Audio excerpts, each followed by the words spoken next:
জল খেয়েছি। আমি গিয়ে আমার সাথে দেখা করে আসি। যা না গো, এখন আর বেরিও না। ওরা ট্যাক্সি ডাকতে গিয়েছে, এসে পড়লো বলে। বরং দেখো কিছু ফেলে ফেলে যাচ্ছ কিনা।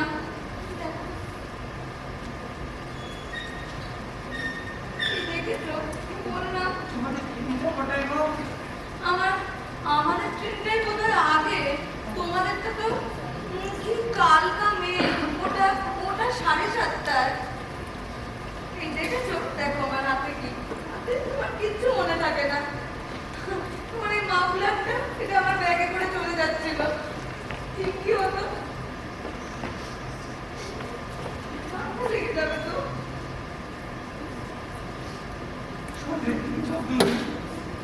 আমি তোমার গোড়ালি বলতে দেখেছি।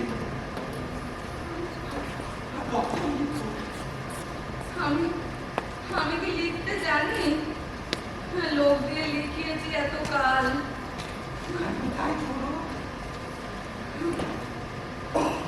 আর তোমার চিঠি কি আর এমন করে লেখা যায়? লোককে দিয়ে। না, হয়তো ছিঁড়ে গেছে।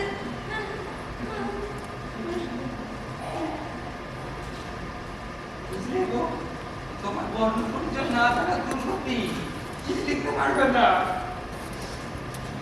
কি করে বুঝবো? এরকম শেষ বয়সে এসে এমন লোক এমন নাচাবে। এই বয়সে যে দুটিকে আলাদা থাকতে হবে তা বুঝেছি। মানুষের যে এমন পরিচয় পাবো তা তো বুঝিনি গো। মরণ মানুষকে আলাদা করে সে একরকম, কিন্তু এই যে জীবন বড়, কোথায় হনুমান জায়গা, কোথায় দিদি যদি দেখার ইচ্ছে হয় ওরা হারাম কথা বলো। ওরা কি টিকিটের ভাড়া দেবে? এর থেকে আমার মৃত্যুই ভালো ছিল। হ্যাঁ, তুমি তো তাই চাও। আমাকে একা ফেলে রেখে নিজে চলে যেতে চাও। তা হবে না বলে দিচ্ছি। আমি আগে যাবো, দেখবি আমি আগে যাবো। আজ ওর কিছু বলা যায়, আমার শরীরের যে অবস্থা। আচ্ছা, ওখানে গিয়ে তুমি যদি তোমার অসুখ বেড়ে যায়, আমি তো জানতেও পারবো না গো। হয়তো ওই সন্ধ্যাবধি যাচ্ছ মামনির ঘরে, হঠাৎ শুনলে টেলিগ্রাম। হ্যাঁ, টেলিগ্রাম এলো, আমি চলে গেছি। ও কথা বলো না। এই বয়স শুনতে পেলে ও কথা বলো না গো। আমার বুক কাঁপছে। কত করে বললো, আমাদেরকে আশ্রমে পাঠিয়ে দে, কোন জঙ্গলে পাঠিয়ে দে, কিন্তু দুজনকে আলাদা করিস না। কেউ শুনলো না গো। আমরা তো অসুস্থ মানুষ, সেই সুযোগটাই ওরা নিল। পায়ের তলার মাটিটা অব্দি কেড়ে দিল না।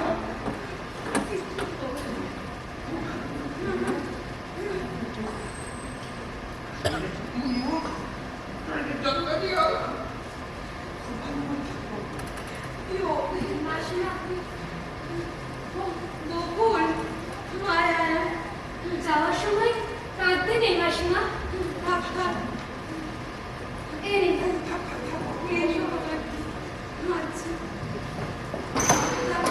যাবার সময় তোদের এই দুটোকে যে একসাথে দেখে বলি বলো, এই আমাদের শান্তি।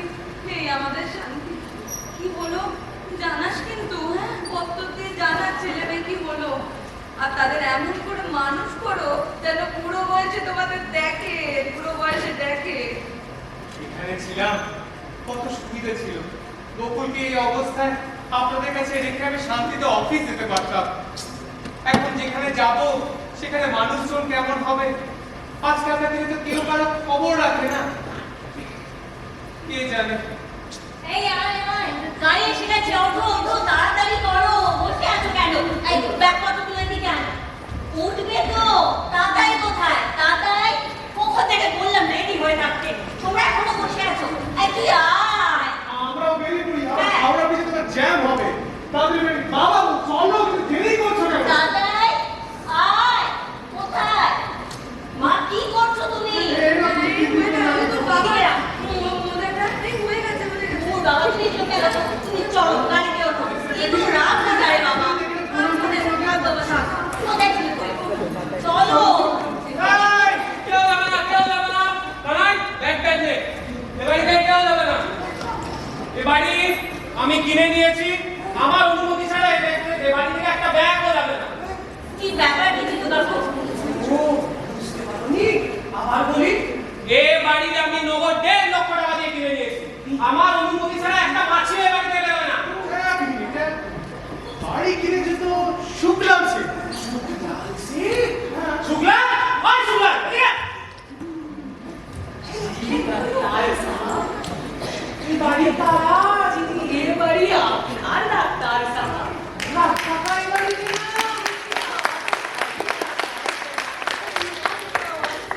रुपया पैसा हमारा हाथे আপনার मकान ডাক্তার সাহেব আমি বুলডোজারের ফায়দা লাগি কার বুদ্ধি सेओ भी আপনার ডাক্তার সাহেব আপনি বলে यार पूरा बाबू के मोबाइल दे दिया हमें वो देखिए दिया माफ करिए नहीं बाबू जी डॉक्टर साहब हमारे बहुत बड़ा डर काटिए सी उम्र डेटे हफ्ते के बाँचिए दिले আর সেই দিন থেকে আমি ডাক্তার সাহেবের কথা ফেলতে পারি না মাফ করে দেন বাবুজি অতি ভক্তি যাও হ্যাঁ জি জি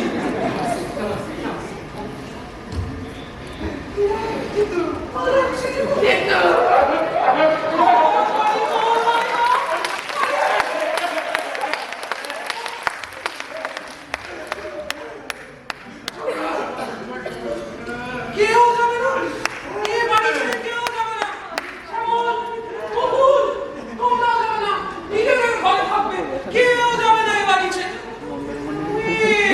নো নো নো নো দুজন তো যাবে ও কাকু কি 1.5 লক্ষ টাকা পেয়েছো হাফ করে দিয়েছো এবার তো 6:30টায় আসাম মেল 7:30টায় কলকাতা ট্যাক্সি দাঁড়িয়েছে মিটার বাজছে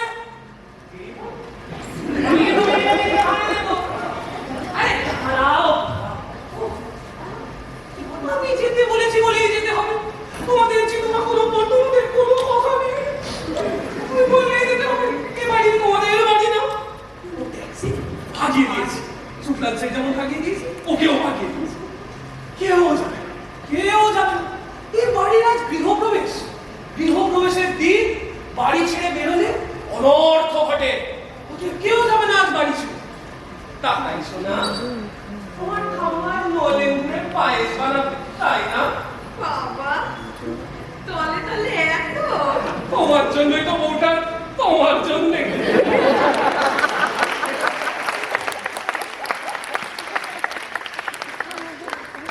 মিষ্টি দিয়েছি ফুল দিয়েছি এবার একটা গান শোনাও মাসিমা কোন গানটা সেই যে ওই গানটা এখন কথা বলি আমাদের ভাই বোনের খানিক ভুল হয়ে গেছে সম্পত্তির লোভে পড়ে আমরা ভুল করে ফেলেছি ক্ষমা করে দিন কিন্তু তখন ক্ষমা করে দাও ক্ষমা করে দাও মা ক্ষমা করে দাও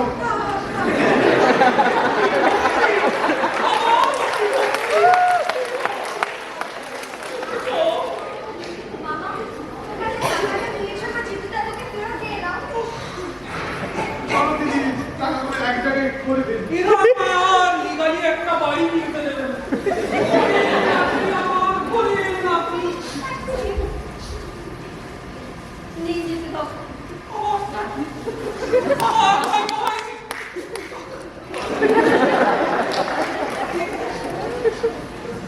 ক্ষমা করুন। আপনি এবার গানটা গান